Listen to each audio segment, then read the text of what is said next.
following program was provided by an independent producer solely responsible for its content. The opinions expressed do not necessarily represent the views of this station, its staff, board of directors, or underwriters.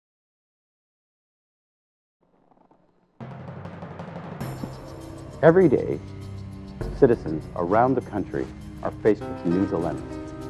Dilemmas that affect them profoundly. Whether it's injustice, discrimination, falling through the cracks, scandals and cronyism, balances of power, ethics, religious freedoms, state versus citizens, and unfunded mandates, and the list goes on and on and on. Welcome to Speak Up. It's directed at those who have fallen through the cracks, and it gives them a voice. It's your turn to speak up, to stand up and fight back.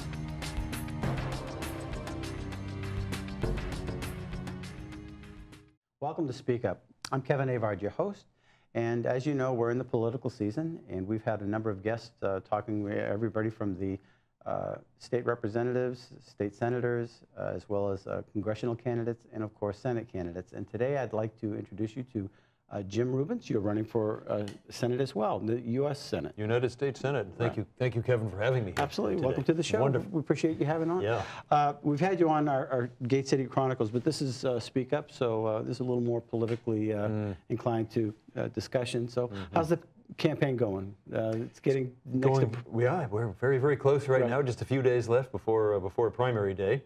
And we're finding voters, huge number of undecided voters, and they're definitely moving my way. People are looking for a candidate that has some thoughtful, bold solutions to the nation's big problems. We're facing problems more serious than we've seen probably since World War II, in my lifetime anyway. Our government's bankrupt. We all know this. All Republicans know it anyway. Right. The job market is horrible for people. Young people can't get jobs. One out of 8 Americans is either unemployed or underemployed. And big government is spying on our emails and telling us what doctors we can use. I was watching Fox News today, and they were talking, it was the judge, and he said, you know, instead of spying on ISIS, we have 60,000 spies spying on American citizens. Yeah. What's going on? We'll jump right into that topic. Jean Shaheen voted a year ago to bomb al-Assad, the head of the despot of Syria, and we were arming and training ISIS 1 year ago. Right. Now we're bombing ISIS. Our foreign and military policy makes no sense whatsoever. It's haphazard, crazy. The buzzword is, I don't have a plan. Well, it's obvious, but the problem is no one seems to have a plan. Not just Obama. That's very clear. He does not have a plan. Most voters have found that out over time. But now we're seeing. So I think we've got to look at the situation in Iraq and Syria and reflect upon what we've seen over the past couple of decades. Our failures in Afghanistan and Iraq. We have invaded these countries. We've quelled violence for a period of time, and as soon as our soldiers come out, the warring tribes go right back to what they've been doing for the past 1,000 years, which is hating each other. Right. We have not brought democracy to these nations, and our artificially imposed boundaries that date from 1916 have no relationship to these tribes' sense of place. I say, let them fight it out. Let them kill each other if they want. Okay? Let them define their own boundaries. Why use our blood? Why expend our blood and treasures? We've had thousands of our young men and women come back in boxes and without legs and with brain injuries. And for what? U.S. national security is not enhanced. I say let's take a different approach here. Let's get better on-the-ground intelligence. Again, I'm going to reflect back on Jean Shaheen and some Republicans' support for ISIS as recently as a year ago. We need to have better on-the-ground intelligence so that we know what the players are doing. And if we find, through this intelligence, plots or plans to harm Americans, those individuals or groups responsible for those plots should be taken out by surgical techniques. We don't need to control territory. We don't need to do nation building. We need to take out the people that are plotting against Americans. We can't afford to do nation building. We've got border problems in our own country. We've got our cities in trouble. We've got our schools in trouble. Let's bring these dollars at home and build America again. And when there are terrorists, as I say, let's take them out. Let's take them out. You know, as a senator, you're going to be responsible for ratifying treaties. Yeah. Apparently, the president's planning on ratifying a treaty without the Senate. What is going on with that?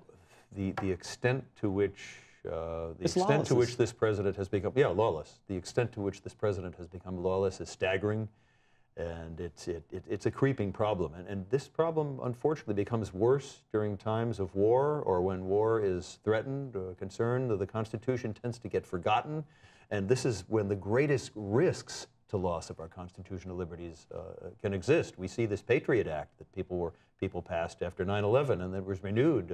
Both of my opponents voted for this Patriot Act extension, both Shaheen and Brown, and as I say, they're spying on hundreds of millions of innocent Americans, and it's not enhancing U.S. national security. Didn't they augment that with the National Defense Act as of recent too? There are parts in there, and the Cybersecurity Act, and these things. Again, you look at the Boston pressure cooker bomber. Did all of this spying on Americans detect and predict this problem? No.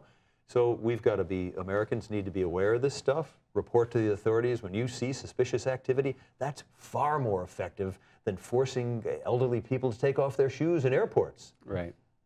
I look at that, Jim. I grew up going on, we went on planes. We didn't have to go through all this type of security. It's almost as though we're being conditioned to be in a police state. Let's go back to before 9/11. The FBI was paying rent for the apartments of two of the people who were on those airplanes that flew into the Pentagon and the World Trade Center. Our FBI was paying for their apartments. We knew who they were. So it's not innocent Americans that are the breakdown in our intelligence community and in our ability to defend ourselves against these horrific terrorists. And we're doing violence to their civil rights in there, you're spying. They're spying on us, and they're invading our homes. They're tapping our Twitter accounts. They're spending money tapping our Twitter accounts. So in sum, I'm not in favor of a third Iraq war. I am in favor of fighting the war on terror. There are terrorists in 20 countries right now. We can't control nation building in 20 countries. It can't be done, but we can have, as I say, better on-the-ground intelligence, and we can spot treat, I might call it, if I'm using gentle words, surgically extinguish individuals and groups who have plots that we detect against Americans to protect us. That's what your job as a federal government is to do, is to protect American citizens. To protect American citizens, and we've got to take care of Manchester. We've got to take care of our southern border, where there are risks of these terrorists getting into the country. We're the only industrial country in the world that has an open border like this. So fix the border. Right. Give the jobs to Americans. Drifting into the jobs problem, if I might segue from here, we've got a jobs problem in America. We need to make stuff in America again. Products and services. How do we do that? I got a 6-point plan. I'm the guy pretty well known in this campaign. I've got bold ideas, lots of them. I'm pretty clear, everyone admits I've got more ideas to solve more of the problems than all the other candidates combined, so I can't go through them all, but I do have a 6-point plan to fix the economy. Point number 1, we've got to fix the tax code. Our tax code is it's forcing jobs offshore. We've been reading about this. Burger King, right? Burger King, the latest example, but we have dozens of companies that have taken good jobs, good American jobs, and put them offshore because of our crazy tax code. We've got the highest rates in the world. Europe has been reducing rates, so we've got to have a simpler, fair, flatter tax code, not just the corporate tax code, but the personal tax code. I'm proposing we repatriate the $2 trillion, that's trillion dollars of U.S. Corporate profits trapped offshore by the 35% tax rate, reduce that tax rate for the money trapped offshore, bring it back. That's how we create jobs using private sector stimulus, pay dividends, build factories. Point 2, we've got regulatory overload in this country. We've got laws like Dodd-Frank that both of my opponents voted for, and they're proud of voting for it.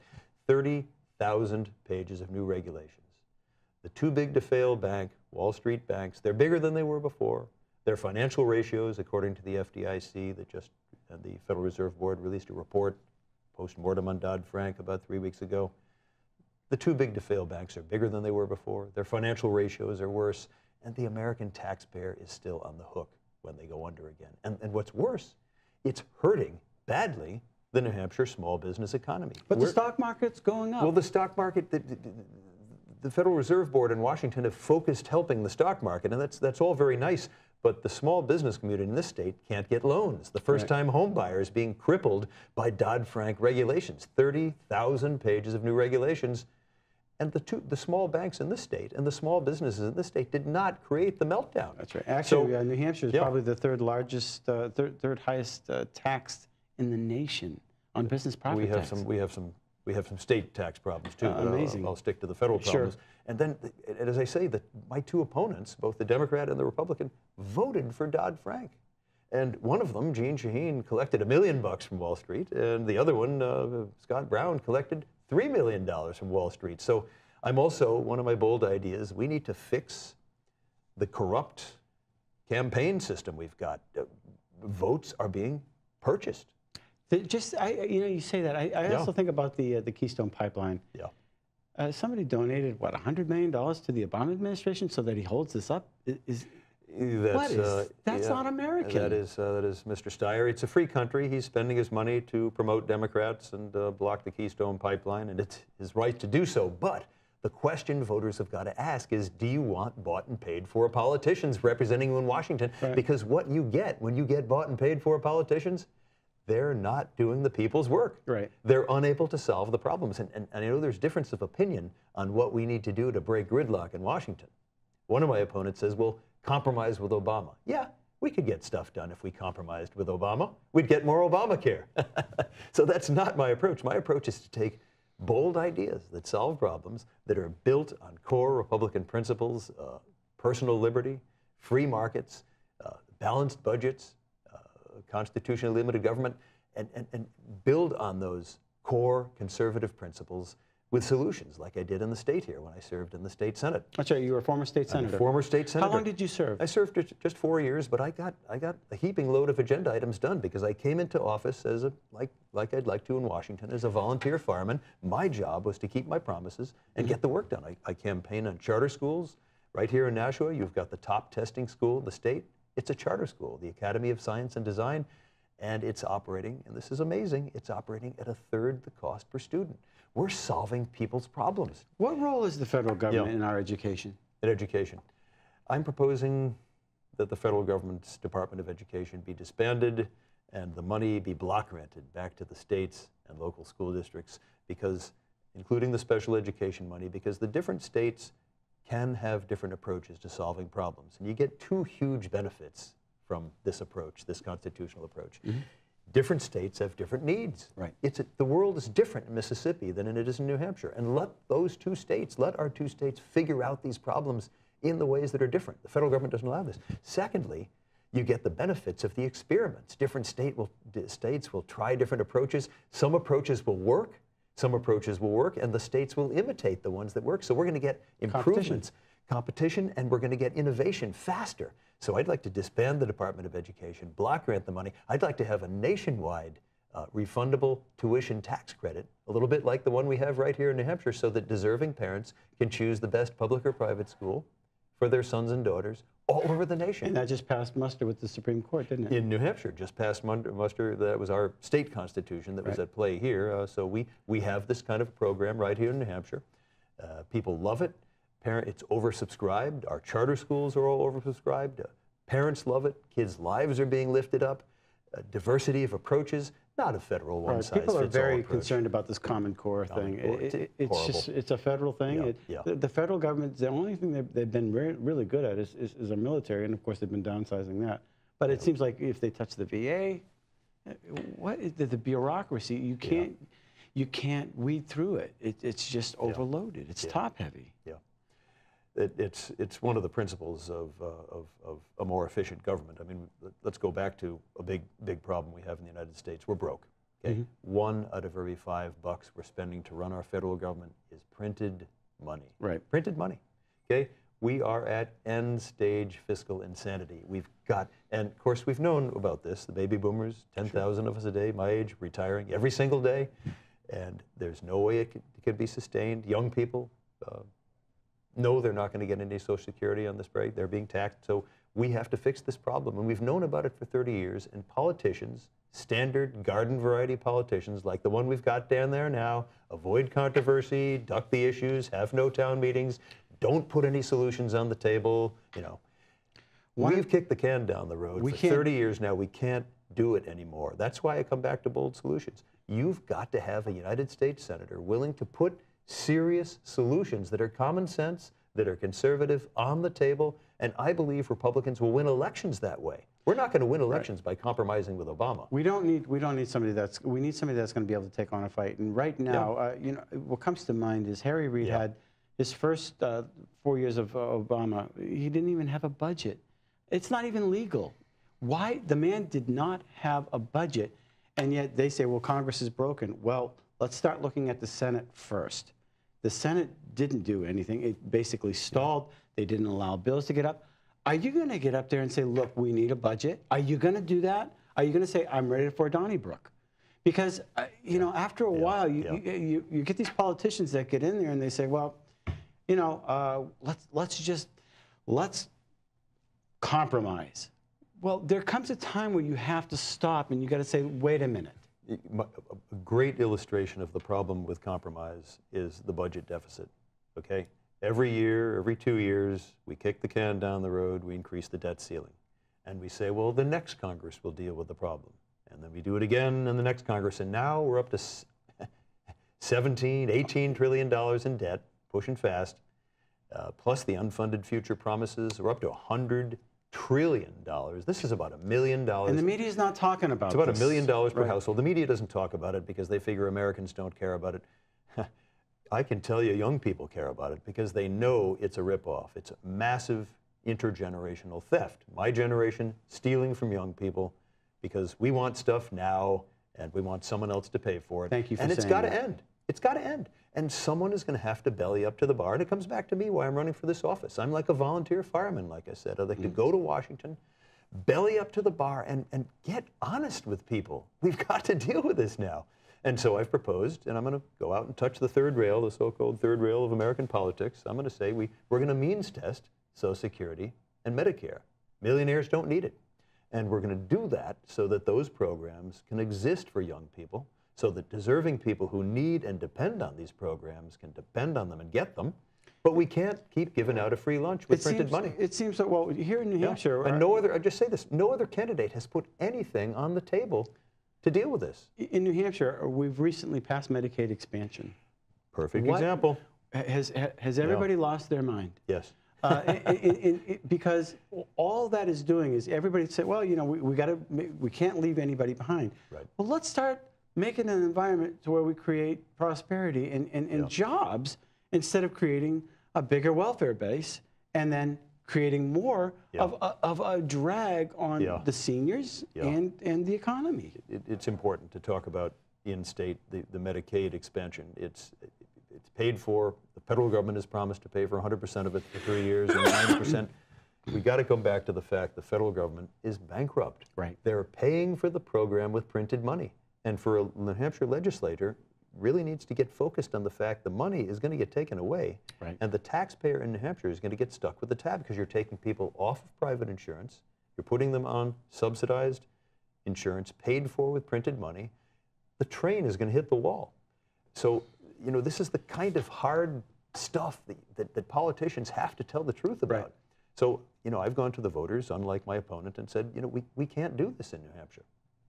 So, but we do need to solve the problem. You know, getting into healthcare costs. I proposed repealing Obamacare, but that's not going to get done unless we can replace it with something that is well thought out enough, thoughtful, commonsensical, that brings people aboard. Because you got to get to 60 votes in the U.S. Senate to pass a replacement. We need to reduce healthcare costs. You can't keep running a country with healthcare costs that are twice what they are in all the other industrial nations. Right. We're 2x. They've already broken the system. Now, you basically, with Obamacare, what are we going to replace it with? Right. So I'm proposing we replace it with things that are free market approaches, things that allow insurance to be sold across state lines. How do you reinstitute that when people have already have claims? They're already hurting. They have pre-existing conditions. That's why we need. I propose we do two things to deal with folks who can't afford private health care. Now again, if we allow the health insurance industry to produce products, health insurance policies that we want, get the government out of mandating that we buy any kind, and let the insurance industry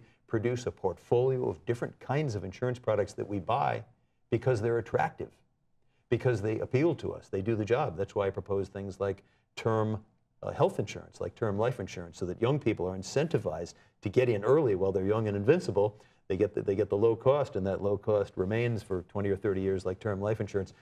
It's why I propose allowing the insurance industry to sell across state lines. It's why I'm proposing tort reform to reduce cost. About 5%, maybe up to 10% of U.S. healthcare cost is healthcare services delivered to avoid lawsuits. How are you going to get tort reform when you have most of your people in Congress and in the Senate that are attorneys? That are bought and paid for by the the tort reform industry, and that's why I'm proposing, Are you an attorney?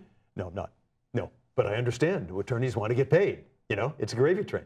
So, but we need tort reform if we're going to bring the cost of health care down. So, and it's a problem of our campaign funding system. Our bought and paid for politicians. You got the Democrats are bought and paid for by the tort reform industry, the trial lawyers, and so we can't get Democratic votes. Which is, I got to distinguish myself from this kind of career politics. I'm not going down to Washington to be a career politician. Mm-hmm.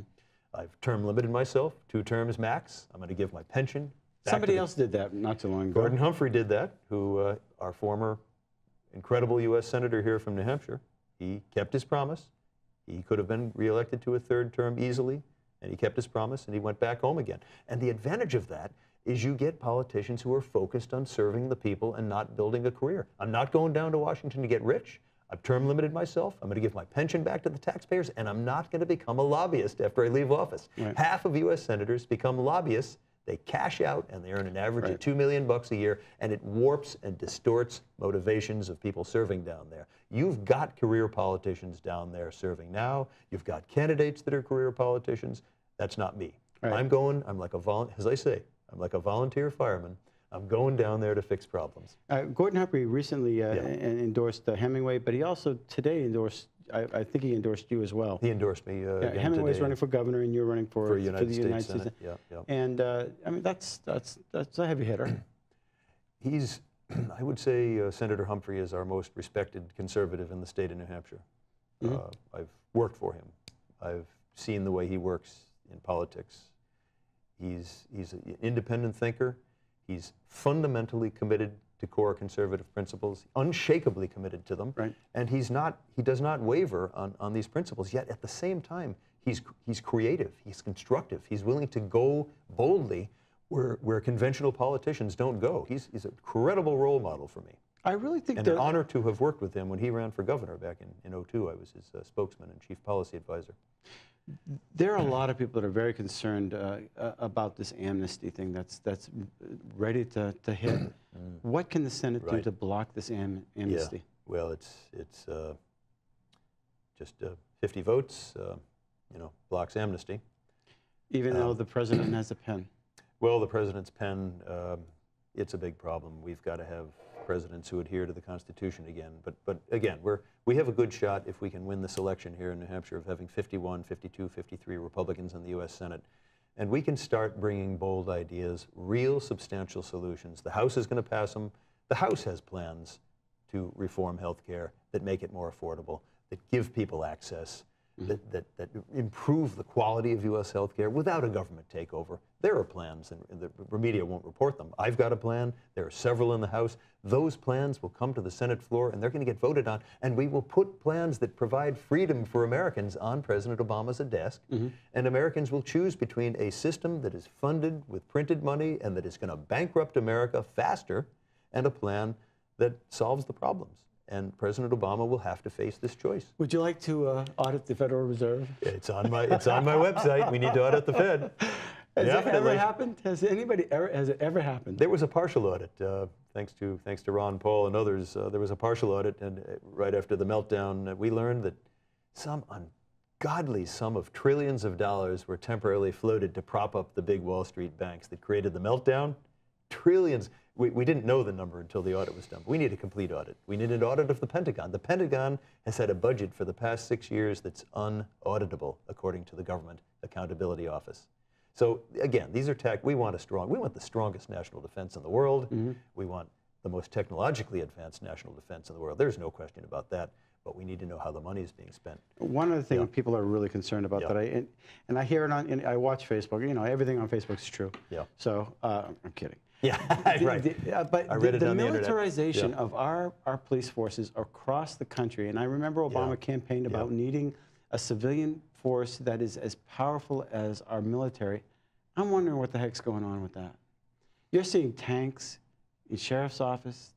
What is up with that? It has gone too far. You're seeing the militarized police busting into apartments because someone was accused of having drugs and shooting people in their beds. There were no drugs in the place. So we've got to go back to policing that is a little more gentle. I mean, we've got criminals in the country. Sure. I'm gonna drop back to the border question, the amnesty question. Right.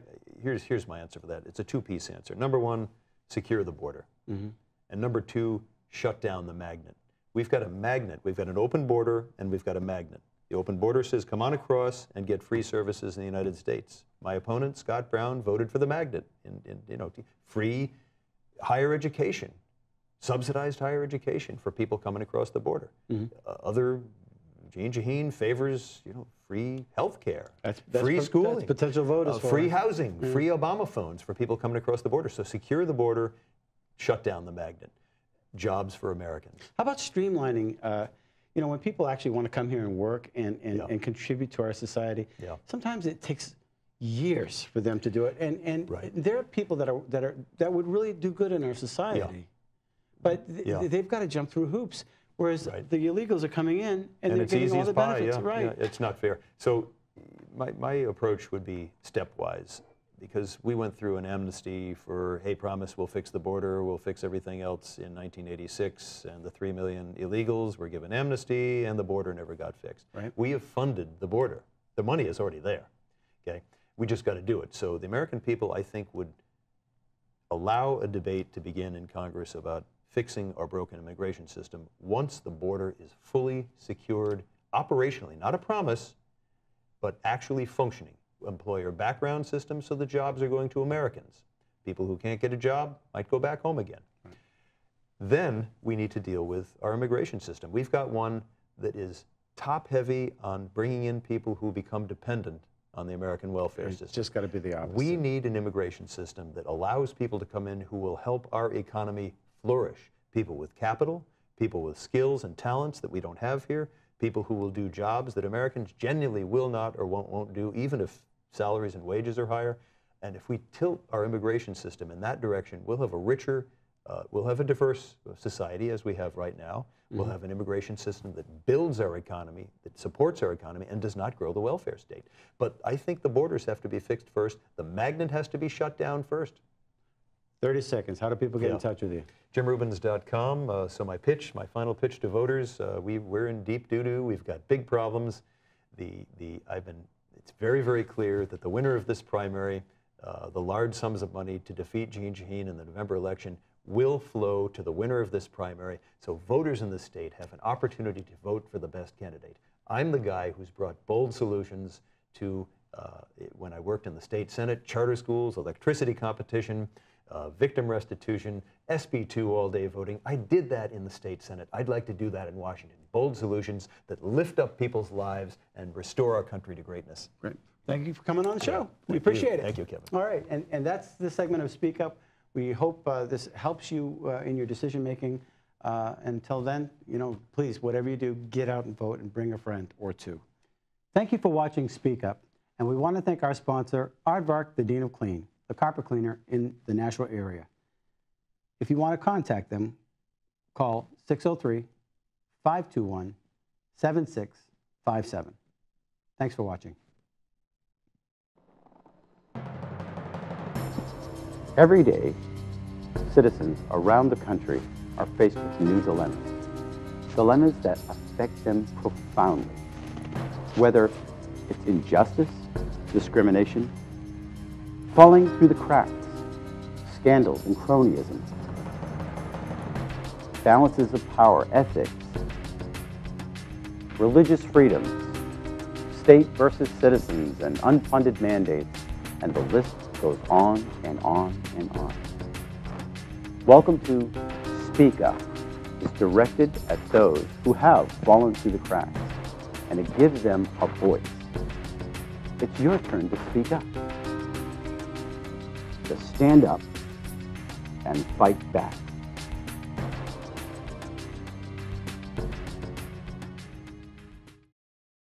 The preceding program was provided by an independent producer solely responsible for its content. The opinions expressed do not necessarily represent the views of this station, its staff, board of directors, or underwriters.